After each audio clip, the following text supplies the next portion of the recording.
Hi everybody, and welcome to Highland Pacific Golf Course. Beautiful facility. We're out here on the Highland 9. My name is Scott Keenlyside, and I'm one of the golf instructors here at the Golf Academy. Today we're going to show you a shot here that I think can help you with your game, help you lower your scores, and give you an idea how to handle a kind of a tricky shot, right, that we see a lot. If you'll notice around the green here, you'll notice that coming off the apron, you'll notice it goes into this longish grass, right? This grass, though it is nicely cut, can be very sticky and can be very difficult to hit a shot out of. Sometimes conventional shots just simply don't work out of this type of lie.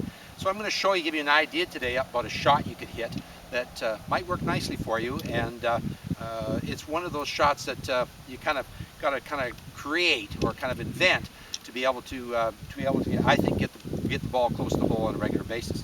So what I've done is I've dropped a couple of balls here, and I put in fact I've sunk the balls down just a little bit, because it always seems when you're in these lies and there's something, your game is going swell and you're really trying to shoot a good score, that you always seem to come up sometimes with the bad lie. So that will, I hope, will help you understand better what I'm trying to do here. So I brought 3 clubs with me. I brought my 3 wedges, which is my pitching wedge, sand wedge, and my 60-degree wedge, and I've got myself a very difficult little shot here. I've got about 60 feet to the hole. I'm going a little bit uphill. I've got a side hill. I haven't made it easy for myself, that's for sure, but we're going to try and execute this and see if we can show you how you might think about playing this shot. So because I'm going a little bit uphill here, what I'm going to do is I'm going to try this shot with my sand iron, and I'll give you the reasons why in just a moment. But what I'm going to do is I'm going to modify my stance pretty dramatically in this, or quite dramatically, to help me execute this shot. So first of all, I look at the contour of the green. Am I going uphill, downhill? In this particular case, I'm going uphill just a snick. I've got a right to left break here. This is a tough shot. And so I've got to have to aim a bit to the right to allow for that. I've got the ball sitting down in here, and this particular lie even gets worse when it gets wet. And of course in the morning with the morning dew and whatever, these lies can be very sticky and they're very difficult to sometimes hit shots from. So what we're going to do is we're going to aim the club up at my target line, which is up to the right there, because remember we talked about it breaking right to left. I'm going to take just a square stance. I haven't really kind of committed my feet yet. I'm just trying to get the club pointed where I want to go. But then I'm going to set my feet in place, and all these short shots, you should always have your stance slightly open. That means your hips and your shoulders open too, just a snick. It's a short shot, so I'm going to grip it a little bit shorter. It gives me a little bit more control, which we need for this particular shot. I'm going to move the ball, and here's really, I think, what I'm going to call it the trick, is I'm going to move the ball back in my stance where I would ordinarily have it. I'm going to get it pretty close to that back heel, or excuse me, the back toe, back heel. And so I'm going to set myself up in this position. Then I'm going to put my weight forward and my hand slightly forward, and I'm now in a position where I'm going to go to hit it.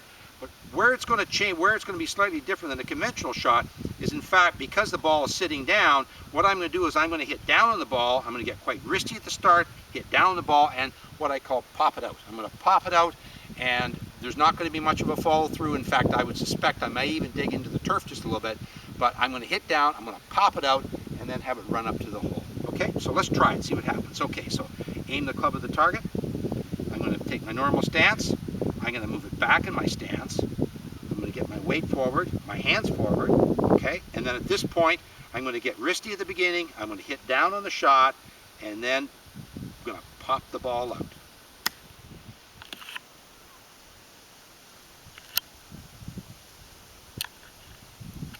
Okay, not too bad. Now look at my finishing positions, guys.